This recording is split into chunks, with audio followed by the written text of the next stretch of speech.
नमस्कार. आज आपण आपल्या आजीच्या, आजोबांच्या बटव्यात म्हणजेच त्यांच्या विचारात ज्या काही उपयुक्त टिप्स होत्या आपल्या आरोग्यासंबंधी, ब नंतर घरासंबंधी, कोणत्याही गोष्टीत त्यांची एक वेगळीच अशी पद्धत असायची किंवा नियम असायचे, काही उपयुक्त टिप्स असायच्या.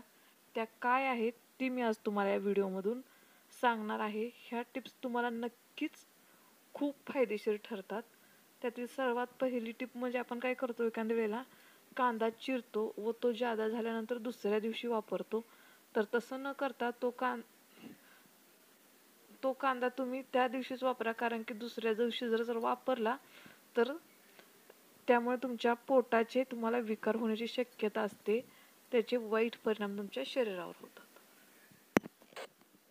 अनेकदा काय होतं, आपण रात्री झोपताना सकाळच्या भाजीसाठी जी कडधान्य म्हणजेच मूग, मटकी, हुलगे काही का असेना भिजत घालायचे ठरवतो व तो भिजतच घालत नाही, आपल्याकडून विसरून जाते. अशा वेळी सकाळी आपल्याला भाजी करण्यासाठी जी कडधान्य लागतात ती न भिजवता पण तुम्ही थोडासा सोडा टाकून डायरेक्ट कुकरला लावली तर एकदम मऊ अशी शिजली जातात.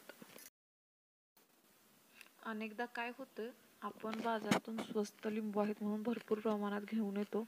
मात्र ती लिंबू ज्यावेळेस आपण फ्रीजमध्ये ठेवतो त्यावेळेस त्याची एकदम कडक किंवा वाळल्यासारखी होतात व त्याच्यानंतर काही उपयोग होत नाही. अशा वेळेला काय करायचं, ती लिंबे स्वच्छ पुसून नंतर त्याला आपलं जे स्वयंपाकाचं तेल असतं ते हलकंसं थोडंसं लावून फ्रीजमध्ये ठेवायची. भरपूर दिवस आहे अशी राहतात.